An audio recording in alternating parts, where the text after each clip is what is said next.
మేఘ గురించి ఒక మాట చెప్పండి. అది నా మనవరాలు కాదు, మా అమ్మ. బామ్మ మీరు? ఎప్పుడో పోవలసిందాన్ని, అది డాక్టర్ అవడం వల్ల ఇంకా ఉన్నాను. అంకుల్, యాజ్ ఎ ఫాదర్ గా మీరేం చెప్తారు? అది నా అదృష్టం అమ్మా, అది పుట్టాకే నేను పెరిగాను. ఆంటీ మీరు?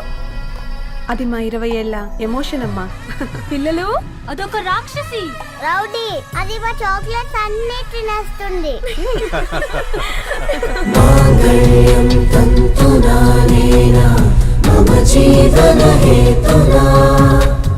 కంటే బద్నామి శుభగే తుమ్ జీవ శరదాం శతం. I will be with you for the rest of my life.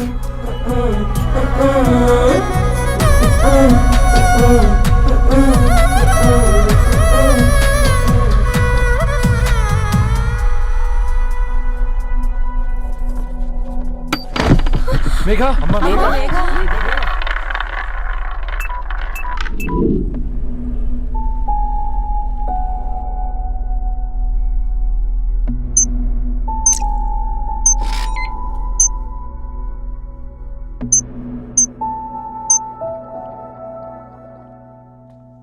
ఏంట్రా అందరూ ఇలా డీలా పడిపోయారు? ఎంగేజ్మెంట్ హడావిడిలో 2 రోజుల నుంచి ఏం తినలేదు కదా, దాంతో కళ్ళు తిరిగి పడిపోయినట్టుంది.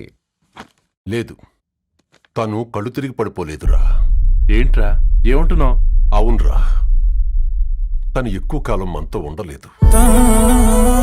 ఏంట్రా ఇది? It's a rare genetical disorder. మెడికల్గా దీన్ని స్పింగోహిపోడోసిస్ అంటారు. త్వరలోనే పెళ్లి కూడా పెట్టుకున్నాం, ఇంతలోనే ఇలా ఎలా?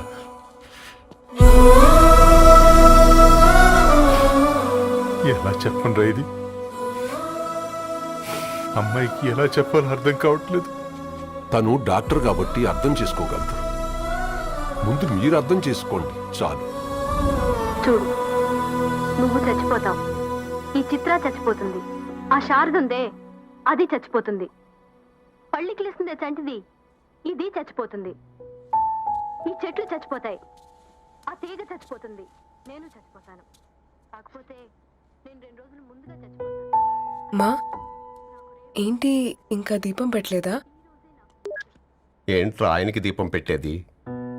ప్రాణం ఉన్న పువ్వులకేమో 3 రోజులు, ప్రాణం లేని రాళ్లకి 1000 ఏళ్ళు ఆయుషిస్తాడు. ఆయనకెందుకు దీపం? అన్నీ కరెక్ట్గా జరుగుంటే ఈరోజు నీ పెళ్లి జరగాల్సింది. దేవుడు ఆల్రెడీ నాకు ఇన్విటేషన్ కార్డ్ రెడీ చేశాడు బాబాయ్. బట్ మనమే ఫూలిష్గా ఈ వెడ్డింగ్ ఇన్విటేషన్ రెడీ చేసుకున్నాం. అయినా చాలా మందితో కంపేర్ చేసుకుంటే నేను చాలా లక్కీ పాప.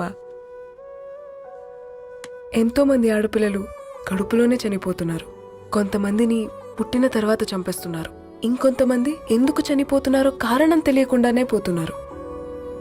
అలా చూస్తే 22 years నేను బ్రతికాను. ఒక ఆడపిల్లగా ఇదంతా బోనస్సే కదా పాప. చైల్డ్హుడ్ నుంచి నాకు ప్రతిదీ ద బెస్ట్ ఇచ్చారు. Best school, best college, best clothes, best family. ఇప్పుడు నా చావు కూడా బెస్ట్ ఉండాలంటే మీరందరూ నవ్వుతూ ఉండాలి.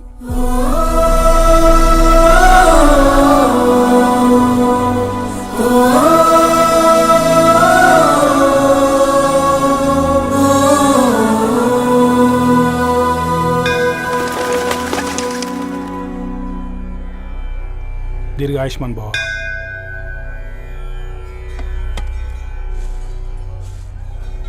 बेटी, भगवान से क्या मांगा? వద్దులేండి పూజారి గారు, 365 days మొక్కేవాళ్ళనే దేవుడు పట్టించుకోవట్లేదు. ఆయన మీద నాకు అంత నమ్మకం లేదులేండి. ఏం కోరుకున్నావే? ఆయన దీవించినట్టే 100 ఏళ్ళు అడిగావా? లేదే, హాఫ్ వేలో తీసుకెళ్తున్నావు కదా. అసలు నన్ను ఎందుకు పుట్టించావు ఒక రీజన్ చెప్పమని అడిగాను. నా బ్రతుక్కి అర్థం చెప్పమని అడిగాను.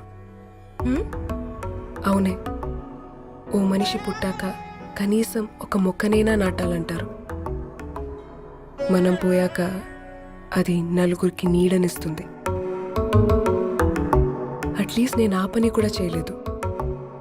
ఈ బర్త్కి పర్పస్ ఏంటో తెలియట్లేదనేదే నా బాధ. ఏంటే ఓ పర్పస్ అని చెప్తున్నా?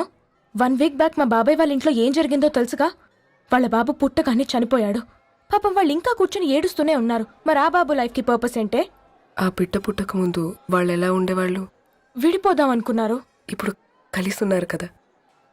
ఆ బిడ్డ పర్పస్ వాళ్ళని కలపడమే.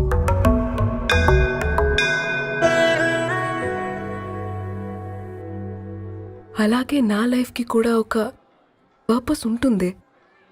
बेटी हाँ? ये लो बजरंगी का सिंदूर अंता मंची जరుగుతుంది.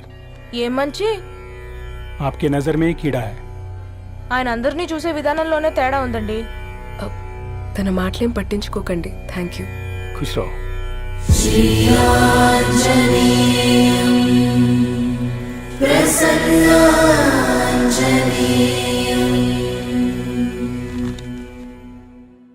ధారణి, నేను చదివిన మొట్టమొదటి కవిత ఈ 3 అక్షరాలు. ఏంటి ఇది? ఏదో డైరీలో పేపర్లా ఉంది.